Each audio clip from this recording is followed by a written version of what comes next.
Nick Carter, famous for chasing crime.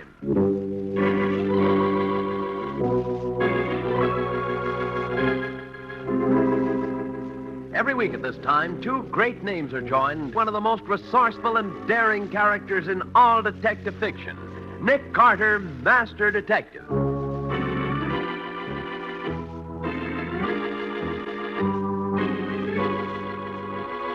But, Nick, finding that imitation diamond in the crook's pocket is certainly proof that he was in on the robbery. Certainly would be, Patsy, if I had found it there. But you must have. I saw you take it out of his pocket. You did. I was trying to start something. Well, I don't understand you at all in this case, Nick. You're doing the craziest things and not getting anywhere. Ah, that's where you're wrong, Patsy. I expect to catch the robbers before I go to bed tonight. And that's a promise.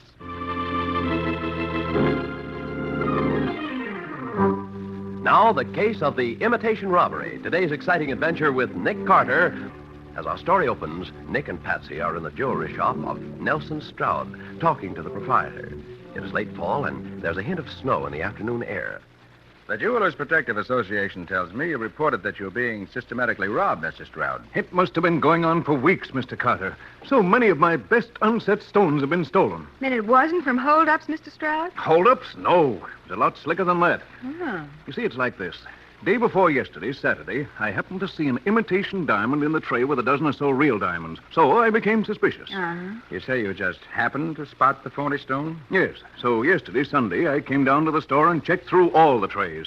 And I found 29 paste stones mixed in with the real ones. Well, how much will the 29 diamonds that are missing be worth, Mr. Stroud? At a rough estimate, in the neighborhood of $65,000. Golly. And you think somebody brought 29 imitation gems in here and walked out with 29 real ones? I know it.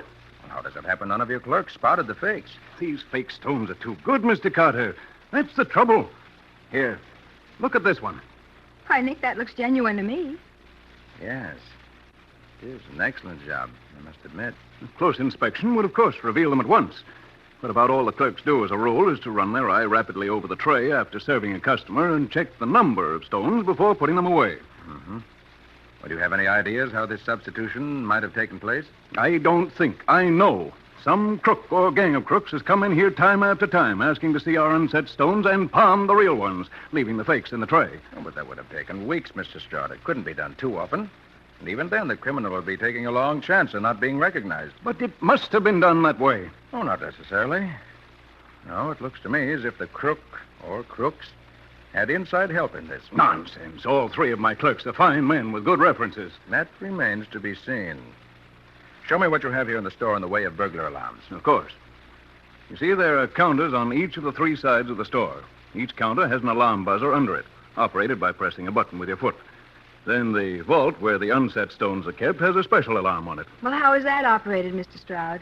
Well, if the dial that works the combinations turn back to 10 first, it automatically rings an alarm. They're all connected direct to police headquarters and the Protective Association. Uh-huh. The unset diamonds are kept in that vault? Yes. Here, I'll show you.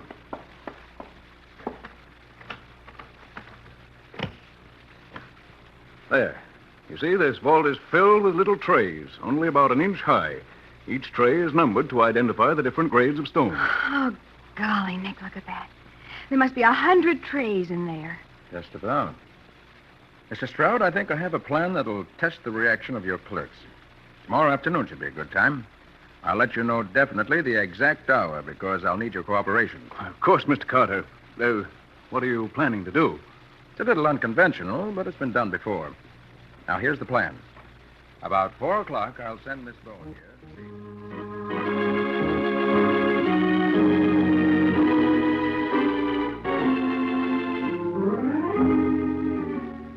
And Nick says he's ready for the test. So will you please disconnect the burglar alarm system? You're sure this is necessary, Miss Bourne? Well, you're interested in having these thefts stopped as soon as you can, aren't you? Of course. Very well, I'll make the necessary arrangements. How long before Mr. Carter will be here? From what he said, he should be along any minute now.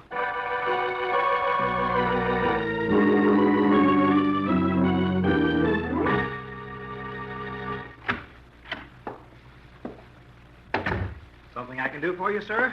Oh, a gun. Put your hands on the counter. All 3 of you. And keep them there. But This is a stick-up. No monkey business. Hands on the counter there, you with the black hair, and quick. That's better. Now, you two. Get on the other side of the store with Gola locks. Now, look here, you can't... Shut up, Goldie. And keep your trap shut. All right, you other guys, get over with Goldie, I said. And walk slow. So nobody looking in will think there's anything wrong. Okay. Now, you, Baldy. Me? Yeah, you. Open up that vault. I can't. I don't know the combination. Open the vault, I said. But I said For the last time, will you open up that... All right, all right.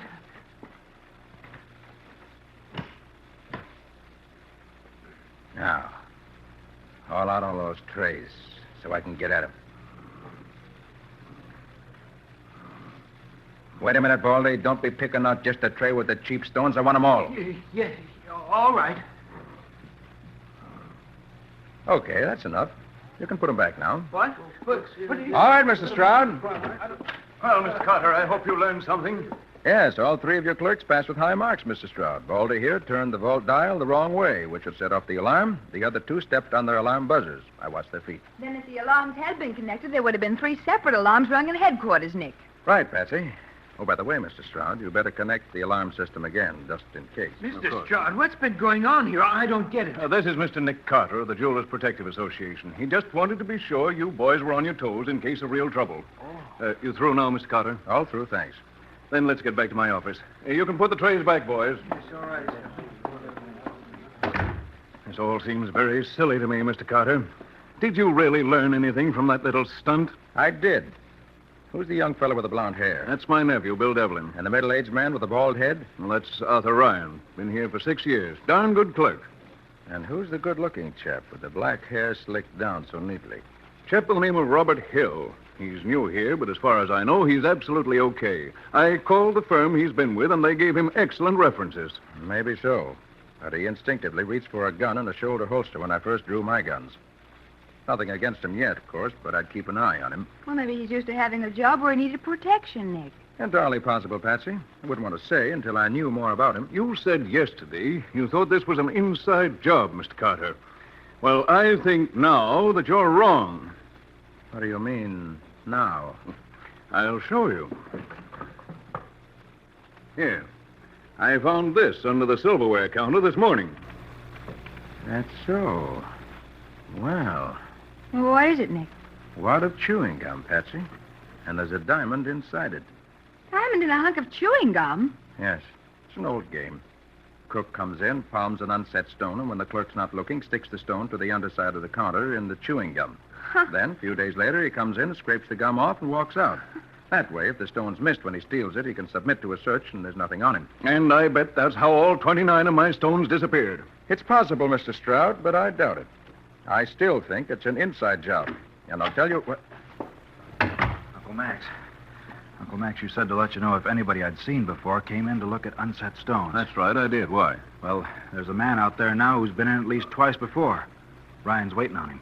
Any way I can get a look at him from in here, Mr. Stroud? Yes, I have a secret panel here that lets me watch the store without being seen. Right here. Good. You mean that tall, thin man in the brown suit, Devlin? Yeah, that's the one. I think, Mr. Stroud, I'll have a talk with that gentleman. Oh, now be careful, Mr. Carter. I don't want a lawsuit on my hands.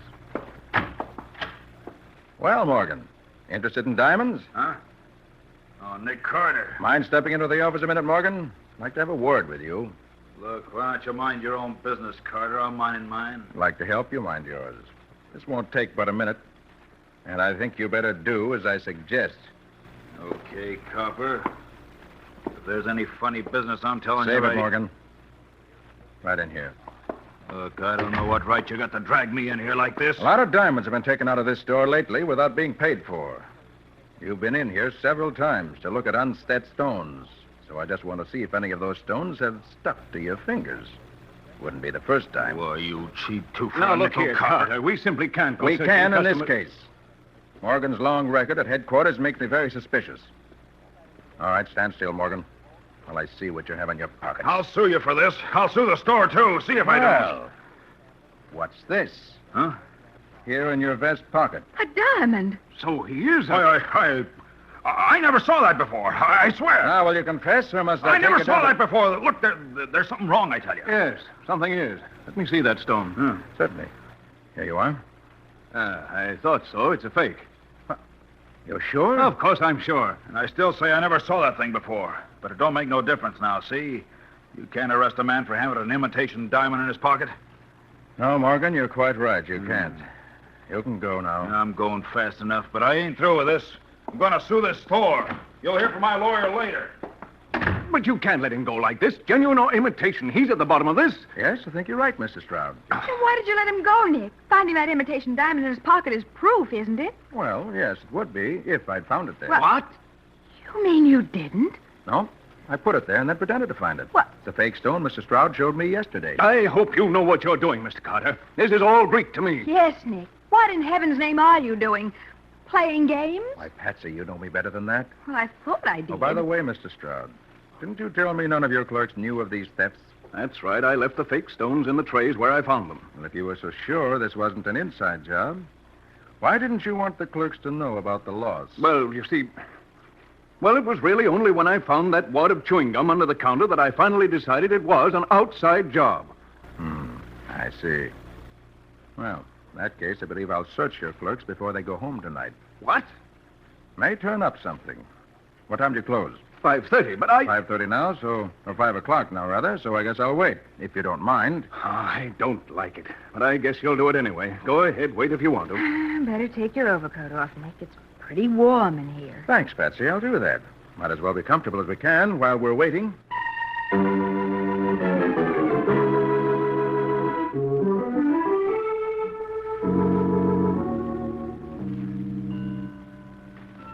They ought to be through in the store by now. I told them to come in here when they were ready to go home. I can wait. I still say this is the craziest way to find out... You wanted to see us, Uncle Max? No, I did. Gentlemen, a number of unset diamonds have been stolen from the store recently. Mr. Stroud says you're all okay, but just as a matter of routine, I'd like to search each of you before you leave tonight. Any objections? No. What do we do? All right, Devlin, I'll take you first. Yes, sir. You're clean. Now you, Hill. Yes, sir. Nothing on you? All right, Ryan, you're next. Well, I don't know. Well, Right? You can go now. Thank you. All right. Oh, Nick, that was the silliest exhibition I've ever seen you give. Why, those men could have a dozen stones concealed in their clothes and you'd never have found them. The girl's right. That was no search at all, and you didn't really think one of them would be fool enough to try to walk out of here tonight of all nights with a diamond hidden on him? Perhaps I was looking for something else. Huh? Something else. Did you find it? I won't know till later, Patsy. Oh, for goodness sake. Ah. I'll go and see that everything's locked up for the night. If you'll excuse me. Now, I want to get the names and addresses of those clerks before I go. Oh, where did I put my pencil? Had it earlier this afternoon? Maybe it's in your overcoat pocket, Nick. Maybe. I'll have a look anyway. Well, Nick, you're looking in the wrong coat. That's Mr. Stroud's coat. yes. So I've just discovered. And look here. Diamonds. 2 beautiful diamonds. Yes. And these aren't phonies. They're the real thing. They were in Mr. Stroud's coat? Yes, Betsy. 2 genuine unset diamonds in Mr. Stroud's overcoat pocket.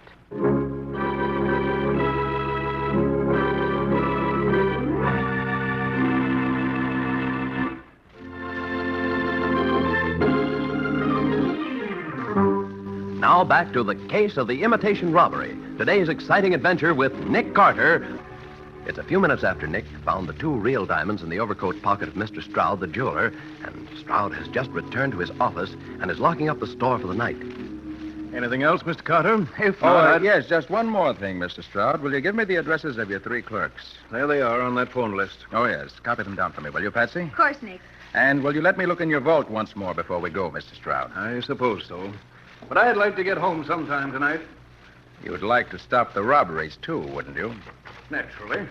By the way you're going at it, I can't see... There you are. Now what? I'm going to pull out certain of these drawers of unset stones. This, these 2, this, and these 2. Now, Mr. Stroud, Will you tell me, please, whether or not there are any phony stones in any of the drawers I have not pulled out? Let me see. I know you pulled out every tray that has a fake stone in it. How did you know? I have a good memory, Mr. Stroud. You can close the vault now. Ready to go, Nick? Yes, Patsy, all set. Good. How could you tell which trays had the phonies in them, Mr. Carter? Those 7 trays are the ones Ryan pulled out first when I pretended to rob the place. Well, that shows he's a good man. Wanted to get rid of the bad stones and keep the good ones if he could. Well, that's really clever. Now, look, I don't want to hurry you, Mr. Carter, but I'd like to get my dinner. If you need me, you can reach me at Deal's restaurant. I eat there every night. Well, that is, unless you'd care to join me. No, thanks, Mr. Stroud. I have something else to do right now. Come on, Patsy. All right with you, Nick. After you, mademoiselle. Oh, merci, monsieur. Expect any results in the near future, Mr. Carter? I do. In the very near future. I hope so. Well, good night. Good night. Get in touch with me when you have anything definite. Good night. It certainly doesn't sound very optimistic, Nick. And I can't say I blame him much. The way you've been acting today, it isn't like you, Nick. Well, this case isn't like any other either, Patsy. It's always a good idea to fit your methods to what you're trying to do. Well, good night. I'll see you in the morning. But you're not going back to the office? No, indeed. I expect to finish up this case this evening. I have something else I want to do tomorrow.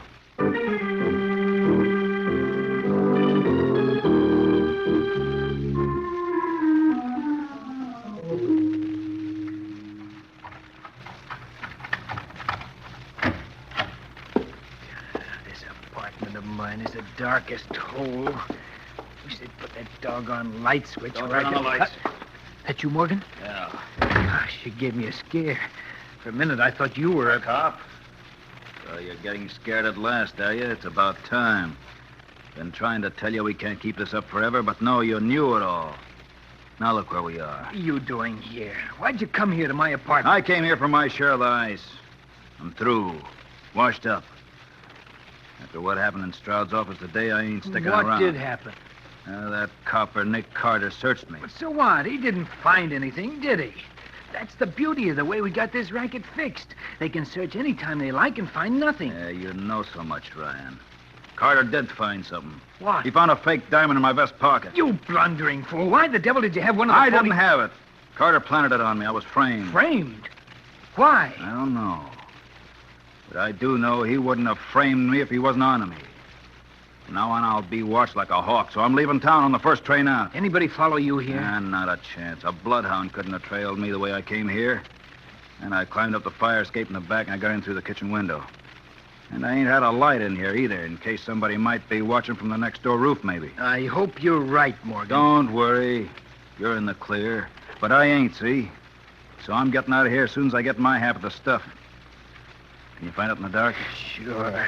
I can find it all right with the lights off, but a dozen detectives couldn't find it with the lights on. In the base of this lamp right here. Very cleverly concealed in a hollow special wall. They're packed in cotton so you can shake the thing, not hear Nah, anything. come on. Never mind the lecture. Let's have the stones. I've got to get them first, don't I? There they are. I'd count them. Let me see. There ought to be 28 of them. 29 we got away with when we left in the gum for a phony clue. Yeah, I'm going to have to have some light to see how we're dividing them. I'll get a If blanket. you want some light, I'll give it what to you. the... How's this? Nick Carter. How the deuce did Don't you... let my gun scare you. You play pretty, I won't have to use it. But if you get rough, so do I. Okay, Carter. What do you want? So a dozen detectives couldn't find the diamonds, huh, Baldy? I thought you'd have them hidden away pretty well, so I've been waiting in the bedroom until you found them for me. You mean you was here when Morgan, you passed within 2 feet of me when you came in.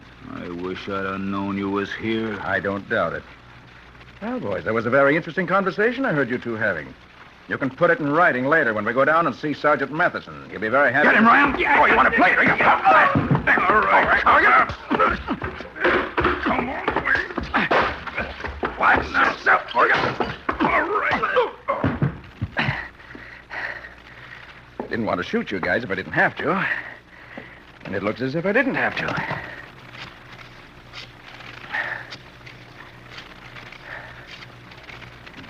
Homicide, Sergeant Matheson. Hi, Matty. Nick, got a couple of crooks for you. You want them for a Christmas present? Sure, I want him.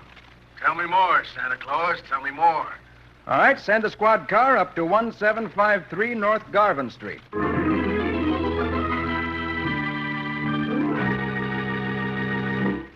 And now we return to Nick Carter. As we pick up our story, we find Nick and Patsy at headquarters in Mattie's office. Mr. Stroud, the jeweler, has come down to identify the stolen gems. You're sure these are the diamonds stolen from your store, Mr. Stroud? As near as I can identify unset stones, I'm sure. But there are only 28 here. 29 were stolen. Well, you forget the one you found in the wad of chewing gum. Oh, of course, Mr. Carter. I didn't think of that. Did those two men confess, Sergeant? Yep, got everything down in black and white now. Nick knocked all the fight out of them. I seem to have been all wrong in my opinion of your ability, Mr. Carter. I apologize. I thought you were just fooling around today. Well, I almost thought that myself, but knowing Nick, I should have had more faith in him. Look, Nick, don't fool around without he's got some idea in mind. But you have to admit, Mr. Carter, you would have been stuck if this accomplice of Ryan's, this Morgan fella, hadn't come into the store while you were there. Well, that was a help, certainly, but I could have got along without him. How do you suppose I happened to be in Ryan's flat in the first place? Why, I suppose you trailed him there. Oh, wrong, Mr. Stroud. I beat him there. I was waiting for him when he got there. But how could you do that? Nick, you ain't told me the whole story The now. fake holdup told me all about that clerk, Ryan. Well, go on, Nick. Give out no secrets. Yeah, come on. Well, I told you that Ryan started pulling out certain trays of diamonds from the vault before I made him pull them all out. Uh-huh. Later, when I pulled out those same 7 trays, Mr. Stroud, you told me those were the trays that contained all the phony stones. Yes, that's right. I told you that he was trying to be sure that if any diamonds were stolen, it would be the fake ones. But you forget, at that time, none of the clerks were supposed to know there were any fake stones. So he could only know where they were if he himself had put them there. Why, of course, Nick. It's so simple when you tell it. His real idea was to get rid of the phony stones before they were discovered, if possible. But it couldn't have been Ryan. You searched him and found nothing. Now, Mr. Stroud, you really wouldn't expect him to walk out of there with a diamond on him when he knew he might be searched any time, would you? No. No, he was too clever for that. Well, for the love of Pete, who did take them out of the store? It couldn't have been Morgan, could it? That would have been just as dangerous. Quite right, Matty, quite right. Neither of them carried them out. Huh? Mr. Stroud took the stones out for them. Now, look here, Carter. If you're insinuating that I... Easy, Mr. Stroud. I'm not saying you knew you were taking them out. Huh? Now, here's what happened. Morgan came in the store every few days, always being sure Ryan was free to wait on him. He gave Ryan the phony stones. Ryan substituted them for the genuine ones, then put the real stones in your overcoat pocket. What? Nick, you mean those stones you found there this afternoon were put there by Ryan? Exactly, Patsy. What? When Mr. Stroud had dinner in that restaurant he said he went to every night, he hung his overcoat on a hook. Yeah. And Morgan, an expert pickpocket, picked the stones out of his overcoat pocket. Oh. In that way, neither Morgan or Ryan had the stones on them at a time when they might be searched. Huh. It's a wonder I never felt them in my pocket while I was on my way to the restaurant. You wear heavy gloves, don't you? Oh, yes, And you put them on as soon as you leave the store, don't you? I do. Well, see, there's practically no risk. Diamonds aren't very big in an overcoat pocket, you know. Well, I'll be doggone. Oh, by the way, Mr. Stroud, here are 2 diamonds that I found in your overcoat pocket this afternoon while I was waiting in your office.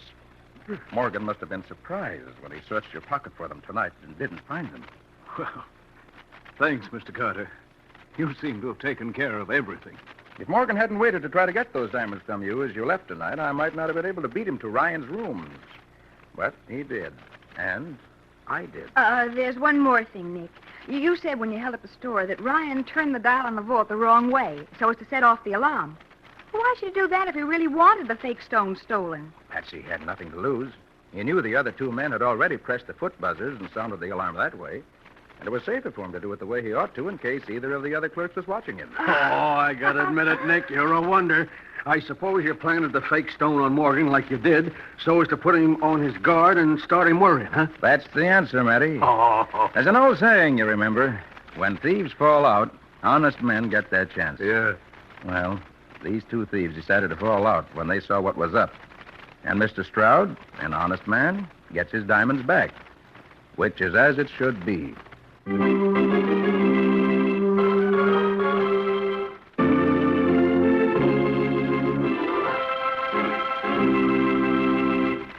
Quite a tale, Nick.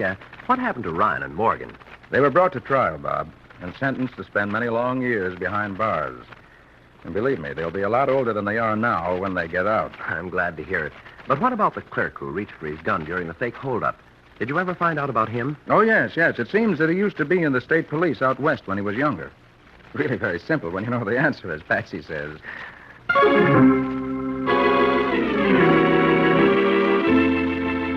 Nick Carter, Master Detective, is presented each week at this time and over these same stations.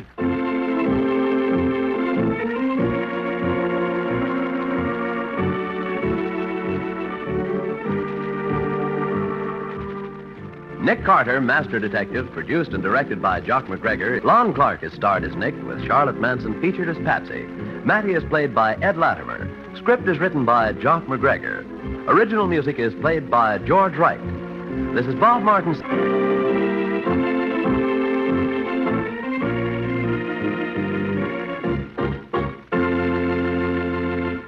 This is the Mutual Broadcasting System.